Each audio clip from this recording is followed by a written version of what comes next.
The godfather of heavy metal and Prince of Darkness, Ozzy Osbourne, has passed away at the age of 76. He was just 19 when he started his career.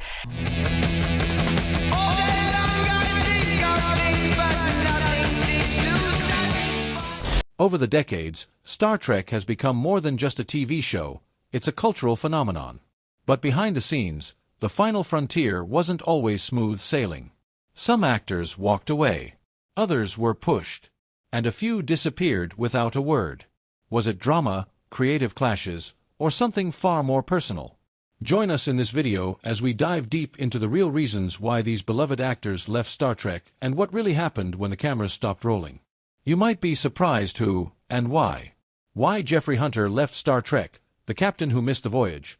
Why Jeffrey Hunter left Star Trek. Before Captain Kirk became a household name, the original captain of the Starship Enterprise was someone very different, Christopher Pike, portrayed by actor Jeffrey Hunter. Pike's command was featured in Star Trek's very first pilot, The Cage, a more thoughtful and philosophical take on space exploration. However, NBC found the episode too cerebral and passed on it. Still, they saw potential and gave creator Gene Roddenberry a rare second chance to rework the series. But by then, Jeffrey Hunter had already made up his mind. He decided not to return for the retooled version of the show, for reasons that remain a mix of speculation, ranging from scheduling conflicts to a lack of interest in committing to a TV series. As a result, the role of the Enterprise captain went to William Shatner, who became the now iconic Captain James T. Kirk. Hunter's departure might have ended there, but it didn't. When the production fell behind schedule during the first season, footage from The Cage was cleverly repurposed into the two-part episode The Menagerie. This move not only saved time but also introduced Captain Pike into Star Trek lore as Kirk's mysterious predecessor. What started as a behind-the-scenes workaround eventually laid the foundation for one of the franchise's most compelling legacy characters. Decades later, Pike would return in a big way, this time played by Anson Mount in Star Trek: Strange New Worlds. So, although Jeffrey Hunter walked away before Star Trek even officially launched, his brief role sparked a legacy that's still unfolding more than 50 years later. One captain left quietly, another crew member left loudly. But why? Keep watching to find out. Why Denise Crosby walked away, from forgotten to formidable. Why Denise Crosby walked away. Denise Crosby first appeared in Star Trek: The Next Generation as Lieutenant Tasha Yar, the Enterprise D's fierce and capable chief of security. But behind the scenes, Crosby sensed something was lacking. Despite the promising role, Tasha frequently faded into the background, her talent hampered by poor scripting and insufficient screen time. Crosby, disgruntled and underutilized, made the daring choice to depart the series during its first season. Rather than gently writing her out, creator Gene Roddenberry decided to make her leaving memorable. Tasha was abruptly and unexpectedly assassinated off in episode 23, Skin of Evil, leaving fans astonished and solidifying her exit as one of the season's most talked-about moments. However, Denise Crosby's Star Trek voyage did not finish there. She later returned to the show, not just in flashbacks and different realities, but also in a daring new character that she helped develop. Crosby created Sela, Tasha Yar's half-Romulan daughter, and the TNG writing crew expanded on her. Sela developed as a crafty nemesis, providing Crosby the complex, dynamic character she had long desired. Sela, as a political counterpart to Captain Picard, finally offered Crosby the opportunity to leave a lasting impression on the franchise, demonstrating that even after her departure, she was never truly gone. So, what could have been the reason the next actor on the list left the show? Let's find out. Why Wesley Crusher left the Enterprise. Will Wheaton's bittersweet goodbye. Why Wesley Crusher left the Enterprise. Will Wheaton stepped into the spotlight early as Wesley Crusher, the prodigy son of Dr. Beverly Crusher, on Star Trek: The Next Generation. But while Gates McFadden's absence in Season 2 triggered a passionate fan campaign for her return, Wesley didn't enjoy the same warmth.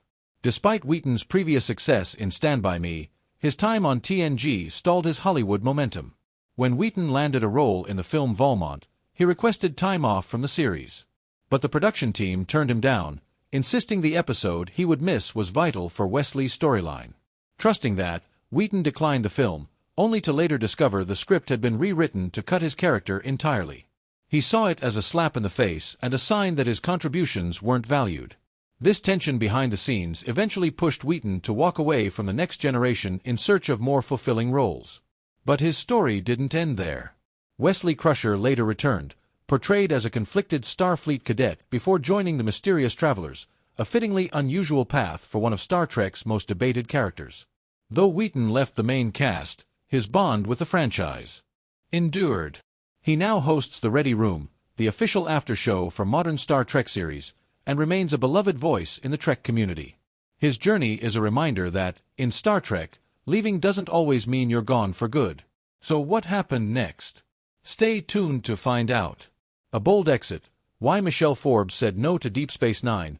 Why Michelle Forbes left Deep Space Nine. Michelle Forbes left a significant impression on Star Trek: The Next Generation as Ensign Ro Laren, a tough and complex Bajoran officer who debuted in Season 5. Her character laid the framework for a significant storyline in the Star Trek universe: the Cardassian takeover of Bajorans. That plot would become central to the next Star Trek series, Deep Space Nine, and producers had big plans for Ro, hoping she would serve as the Bajoran's second-in-command aboard the space station. But Forbes had other ambitions. She turned down the opportunity to join DS9, choosing instead to pursue a film career. Her decision reportedly damaged her connection with the TNG production team and nearly resulted in her character not receiving a dignified farewell. Luckily, fate and scheduling conflicts intervened. During Season 7, the series ran behind on episodes, prompting the revival of a previously abandoned screenplay.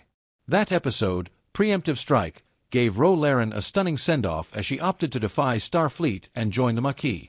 It was a daring and poignant end to her narrative, and one of the most memorable character deaths in Star Trek history. Despite missing out on DS9, Forbes had a successful career in television, including roles in 24, Battlestar Galactica, and True Blood. Her tenure in Starfleet was brief, but Ro Laren's influence and Forbes' performance had a lasting impact on the franchise. She turned down Destiny, so why did another walk away? Keep watching to find out. Why Terry Farrell left Deep Space Nine. Behind the curtain. Why Terry Farrell left Deep Space Nine. Terry Farrell's departure from Star Trek. Deep Space Nine was one of the most emotional goodbyes in the franchise, but it didn't have to be. Farrell played Jadzia Dax, a fan-favorite character whose blend of wisdom and strength helped shape DS9's identity. But behind the scenes, the story was far more complicated. As her contract came up for renewal after Season 6, Farrell was feeling the weight of the demanding shooting schedule and asked for a reduced role in the show's final season.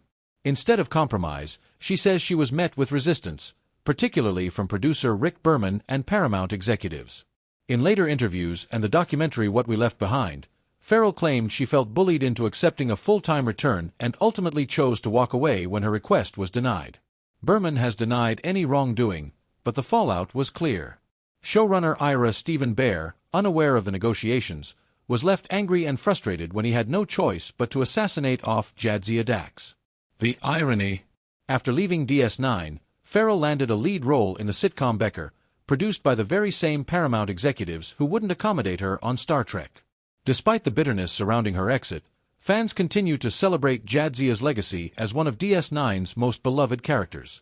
And Farrell's story remains a stark reminder of how off-screen tensions can shape the fate of on-screen heroes. One actress exited by choice. Was the next one forced out? Let's find out. The Doctor's disappearance. Why Gates McFadden was suddenly written out. Why Gates McFadden was suddenly written out. Fans were surprised when Dr. Beverly Crusher quit Star Trek: The Next Generation after just one season. Gates McFadden brought warmth and sophistication to the character, anchoring the show's emotional heart, especially as Wesley Crusher's mother. However, her quick departure left both characters stranded, and many people found it strange that she was gone while her son remained on the Enterprise. Whispers suggested conflict between McFadden and the show's producers, particularly Maurice Hurley, TNG's head writer at the time. Years later, in an interview with Michael Rosenbaum, McFadden spoke candidly about that difficult era. When questioned if her connection with Hurley played a role in her departure, she openly stated, "I think I definitely pissed him off." She critiqued the show's early drafts for their antiquated view of women and expressed her dissatisfaction with the way her character's relationship with Wesley was depicted. "I kept saying, why is it that I've raised this genius kid? And yet every time there's anything, even possibly serious, it's only the male characters that talk to him. She's a scientist. I'm not buying this." McFadden's abrupt departure shocked fans and castmates alike, and her replacement, Diana Muldaur as Dr. Pulaski, faced an uphill struggle from the start. Fortunately, the fan response helped McFadden recover. She returned in Season 3 and stayed with the program for the full run, even appearing in the TNG films and Star Trek, Picard. Her return was more than just a casting decision. It was a course correction that fans welcomed wholeheartedly. One doctor vanished, another stepped in. But why so briefly? Stay tuned to find out. Why Diana Muldaur left Star Trek, The Next Generation, a temporary doctor. Why Diana Muldaur's time on TNG was so short, when Gates McFadden was abruptly forced out of Star Trek, The Next Generation after Season 1, the show's producers didn't recast Dr. Beverly Crusher, they replaced her entirely. Enter Diana Muldaur, a familiar face in the Trek universe who had previously appeared in the original series and starred in Gene Roddenberry's telefilm Planet Earth. Roddenberry personally brought her on board to play Dr. Catherine Pulaski in Season 2. But despite her talent and experience, the transition was anything but smooth. Muldaur was stepping into a tight-knit cast still loyal to McFadden, and according to rumors, she wasn't exactly welcomed with open arms. Her character, Pulaski, gave a direct, old-school vitality to the sickbay, but her chilly and dismissive attitude toward Data irritated some viewers. While Pulaski was supposed to be a different kind of doctor, less friendly and more matter-of-fact, fans used to Crusher's empathy were put off by the change. As for why Muldaur left after just one season, the details have remained vague. She later mentioned a scheduling conflict with a McCloud reunion telefilm at the start of TNG's third season, and by then, her involvement with the show had run its course. What began as a favor to Roddenberry became less of a priority as his influence on TNG faded. Muldaur didn't look back. She moved on to a major role in L.A. Law, where she played Rosalind Shays, a character who made one of the most unforgettable exits in television history. Her time on TNG may have been brief, but it was another chapter in a career full of bold roles and unexpected turns. From one sudden goodbye to another, what really happened with Voyager? Keep watching to find out. What really happened with Voyager, the captain who wasn't, Geneviève Bujold's abrupt exit from Voyager, Geneviève Bujold's brief and unexpected role as the original captain of Star Trek. Voyager is one of the franchise's most intriguing casting stories. Bujold, a respected film actress known for her emotional depth, was first selected to play Captain Nicole Janeway in the series. But just a few days into filming the pilot, it became clear she wasn't the right fit for the role or the production. From the start, there was tension between her artistic style and the demands of Star Trek. Bujold wanted to play Janeway more like a cerebral scientist than a commanding Starfleet leader, a direction that clashed with what the role required. On top of that, she found the pace of TV production overwhelming. The long hours, quick turnarounds, and dense technical dialogue proved too much. Before the first week of filming wrapped, Bujold walked away, telling producers she simply wasn't suited for the part. Her unexpected departure may have hampered Voyager's launch, but it turned out to be a gift in disguise. The producers quickly turned to Kate Mulgrew, who had previously auditioned for the role. Mulgrew, who has a commanding presence and a grounded performance, stepped in and changed the character, now known as Catherine Janeway. She went on to become one of the most recognizable captains in Star Trek history. Bujold's departure is a rare reminder that not every job is a good fit, even for a seasoned actor. Her experience demonstrates how unique and demanding the Star Trek universe can be, particularly while leading the charge into the ultimate frontier. From one vanished star to the next, who was Persis Khambatta? Let's find out. The bald beauty Hollywood overlooked, Persis Khambatta's short-lived Star Trek journey. During the uncertain years of the 1970s, Paramount flirted repeatedly with reviving Star Trek. One of the most promising attempts was a planned new series titled Star Trek II, now remembered by fans as Phase 2. It was meant to reunite the original cast for a fresh TV adventure, and everyone signed on, except Leonard Nimoy. To fill the Spock-shaped hole, producers introduced new characters: the logical Lieutenant Exxon, the passionate Commander Decker, and the mysterious navigator, Lieutenant Ilia, a Deltan gifted with empathic powers and razor-sharp mathematical skills.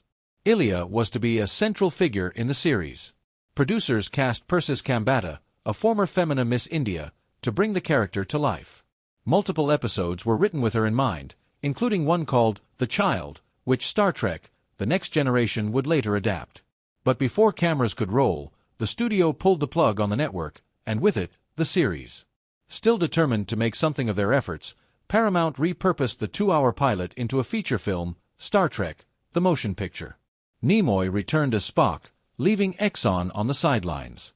Ilia and Decker, the two fresh faces, were largely reduced to narrative stepping stones, ultimately sacrificed to the mysterious entity Vigier in a metaphysical twist ending that preserved the spotlight for Kirk, Spock, and McCoy. Persis Khambatta's run in the franchise was brief, but not without impact.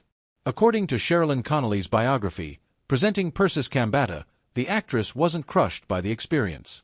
Filming had been grueling, and Hollywood's fixation on her shaved head overshadowed her talent. While she didn't return to Star Trek, her bold portrayal of Ilia left a lasting impression, one of the earliest attempts at showcasing a truly alien female lead in the franchise. From a brief spotlight to a quiet goodbye, what broke Grace? Keep watching to find out. The silent exit of Janice Rand, Grace Lee Whitney's painful trek. Even before Star Trek debuted in September 1966, Grace Lee Whitney's fate as Yeoman Janice Rand had already been sealed. Her character, a poised and capable aide to Captain Kirk, was quietly written out of the show after just a handful of episodes. In her courageous memoir, The Longest Trek, My Tour of the Galaxy, Whitney revealed that her departure was far more than a creative decision. She disclosed that she had been sexually assaulted by an individual she only identified as the executive at Desilu Studios. Whitney believed she was dismissed because her continued presence would have been a constant reminder to her assailant. Officially, however, the reason was budgetary. A casting memo from late August 1966, just weeks before her assault, shows that Whitney, one of the highest-paid supporting actors, was being considered for termination or a contract renegotiation due to limited screen time. Gene Roddenberry later expressed deep regret over cutting Rand from the series. In fact, less than 2 months after she was let go, he floated the idea of bringing Whitney back in a guest role. But that idea never materialized, and Rand vanished from Star Trek's original 5-year mission. Years later, Rand made a quiet but meaningful return. Whitney reprised the character in Star Trek, the motion picture, and made brief appearances in films 3, 4, and 6. She also appeared one final time in the Voyager episode, Flashback, a moment that honored both the character and the actress. Grace Lee Whitney passed away in 2015, having long since coming to peace with the painful chapters of her journey. As she once told this author during a lunch in 2012, she had found closure. A quiet, dignified end to a story that deserved better, what you might call a grace note. Her story ended in silence. Why didn't this next actor return? Let's find out. Why Kirstie Alley never returned to Sovic. Kirstie Alley Sovic was a standout presence in Star Trek II, The Wrath of Khan, and many expected her to return for the sequel. But according to Captain Kirk himself, that decision came down to one thing: money. In his memoir Star Trek Movie Memories, William Shatner recalled that Paramount lowballed Alley's offer. Paramount's offer came in very, very low. It was less than they offered me for Star Trek, so I figured they weren't interested in me playing the part, Alley explained to Shatner. The message felt clear: she wasn't valued enough to stay. Leonard Nimoy, who both starred in and directed Star Trek III, The Search for Spock, backed that up. "We just couldn't afford her," Nimoy told Shatner. "She'd been paid a decent sum for Star Trek II for a beginner, and I think the studio was prepared to pay her more than twice that for III. But it still wasn't enough."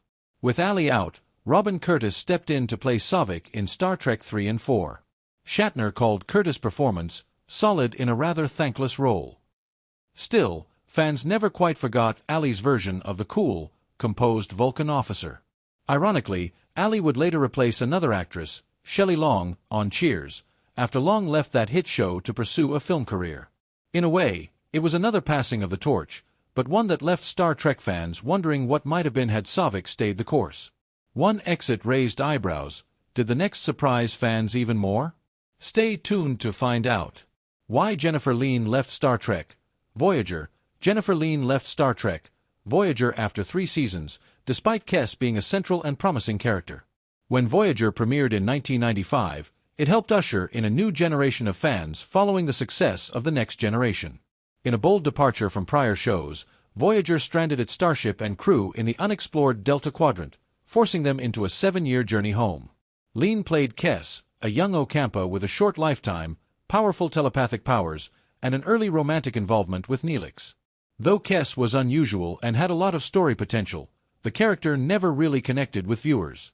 Kes, like Wesley Crusher before her, embodied the archetype of the youthful, brilliant crew member, albeit without the same level of audience resentment. Nonetheless, Kes wasn't among the more beloved characters, and this lack of popularity eventually caught up with the writers. In the Season 4 episode, The Gift, Kes's growing psychic abilities spiral out of control following an encounter with species 8472. Kes, understanding she is a threat to the people she has come to love, decides to leave Voyager, transforming into a being of pure energy and fleeing into the galaxy. It was a poignant farewell, leaving her ultimate fate unknown. However, her departure was not solely owing to storyline constraints. Behind the scenes, several factors prompted Lien's departure.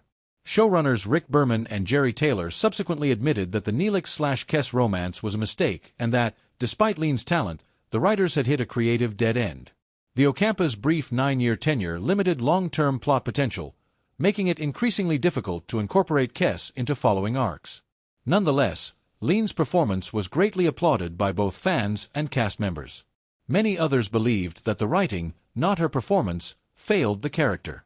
Her departure also made space for the introduction of Seven of Nine, played by Jerry Ryan, a move that radically changed the series and increased its ratings. Kes may not have had the endurance of other Star Trek characters, but her departure remains one of the more melancholy moments in Voyager's history, a warning that even promising parts can be lost if the creative stars do not align. Although most of these actors had the choice to step away or were fired, one didn't have any option. Why? Let's find out. Anton Yelchin's tragic death at the height of stardom. Anton Yelchin, the excellent actor who brought young vitality and charm to Pavel Chekhov in the rebooted Star Trek films, died tragically and unexpectedly in June 2016. Yelchin died in a bizarre accident at his Los Angeles home when he was only 27 years old, sending shockwaves across Hollywood and devastating the Star Trek community. The accident occurred in the early hours of the morning. Yelchin had exited his vehicle, a 2015 Jeep Grand Cherokee, when it suddenly rolled backward down his steep driveway. The car pinned him against a brick postbox pillar and a security gate, causing fatal injuries. When the young actor failed to arrive at a scheduled rehearsal, concerned friends came to his home and made the heartbreaking discovery. The coroner ruled the cause of death as blunt traumatic asphyxia, and the LAPD classified it as a tragic accident. Yelchin had just finished filming Star Trek Beyond, the third part in the rebooted film series, when he died. His portrayal of Chekhov, made famous by Walter Koenig, was widely praised for its warmth, wit, and insight. Director Justin Lin, who helmed Star Trek Beyond, expressed his grief, saying, "Still in shock. Rest in peace, Anton. Your passion and enthusiasm will live on with everyone who had the pleasure of knowing you." Tributes poured in from colleagues and co-stars. J.J. Abrams, who directed Yelchin in the first 2 Star Trek reboots, wrote, "You were kind. You were funny as hell and supremely talented. And you weren't here nearly long enough. Wise beyond his years. And gone before his time." John Cho, who played Sulu, wrote, "I loved Anton Yelchin so much. He was a true artist, curious, beautiful, courageous. I'm in ruins." Even William Shatner, the original Captain Kirk, took to social media to express sorrow over the loss of such a talented young man. Further heartbreak came with the revelation that the model of Jeep involved in the accident had been under investigation for its controversial electronic shifter, which had led to numerous driver complaints about confusion over whether the vehicle was actually in park. Although no direct link was formally established in Yelchin's case, the tragedy sparked public outcry and intensified scrutiny over the vehicle's design. Jodie Foster, who had directed Yelchin in the 2011 film The Beaver, described him as a rare and beautiful soul with his unstoppable passion for life. That sentiment was echoed across the entertainment industry and among fans, many of whom had watched him grow from a promising child actor into a star on the rise. Anton Yelchin's untimely death was more than just the loss of a talented actor. It was the stillness of a brilliant, curious spirit whose potential seemed limitless. His portrayal of Chekhov serves as a somber reminder of what he added to Star Trek and what the world lost far too soon. So, how did the legacy of Star Trek carry on? Stay tuned to find out. The legacy of Star Trek. Star Trek is more than a television series. It is a cultural phenomenon that has boldly expanded beyond its 1960s roots. The brand, founded by Gene Roddenberry, began with a single series and has since grown into one of the most recognizable and profitable media empires in history. Its influence now extends to television, film, literature, comics, video games, and even language, reaching generations of fans and influencing the landscape of science fiction and popular culture. The first Star Trek series began on Canada's CTV network on September 6, 1966, followed by NBC 2 days later. Set in the 23rd century, the show followed the travels of the starship USS Enterprise as it discovered odd new worlds and encountered new life and civilizations. Roddenberry was inspired by the naval adventures of C.S. Forester's Horatio Hornblower, the social satire of Gulliver's Travels, the future vision of Forbidden Planet, and the structure of TV westerns such as Wagon Train. His design served as both a space adventure and a forum for philosophical reflection on human nature. After being cancelled after only 3 seasons, Star Trek refused to slip into obscurity. It was revived as an animated series and 6 feature films, reuniting the original cast. Then, in the late 1980s, a television revival took flight with The Next Generation, set a century after the original. That era would spawn multiple new series: Deep Space Nine, Voyager, and Enterprise, as well as 4 feature films centered around Captain Picard and his crew. In 2009, J.J. Abrams initiated a cinematic reboot set in an alternate timeline, the Kelvin timeline, that presented new versions of old characters and resulted in 3 new films. But it was not the end. Beginning in 2017, Star Trek returned to television with a new wave of programs set in the original timeline, including Discovery, Picard, Short Treks, Lower Decks, Prodigy, and Strange New Worlds, many of which were streamed on digital platforms and aimed at new generations. But Star Trek is more than simply a franchise, it is a community. Fans, affectionately known as Trekkies or Trekkers, have kept the dream alive through conventions, souvenirs, fan films, and other activities. The effect of Star Trek can be seen everywhere, from a decade-long Vegas attraction to traveling museum exhibits. The Klingon language was invented just for the series and has since been studied, translated, and spoken around the world. More than anything, Star Trek has always been ahead of its time. It's praised for its vision of a future where humanity has overcome many of its social divides.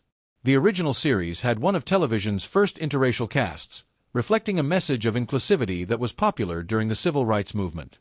That heritage lives on today, making Star Trek more than just entertainment. It's a symbol of optimism, opportunity, and the eternal force of imagination. So, what are your thoughts on these actors and the real reasons for their departure from Star Trek? Let us know in the comments section below. Thank you for watching this video. We hope you found it interesting. Don't forget to like and subscribe. Click the next video shown on your screen to catch up on your favorite celebrity stories. See you there.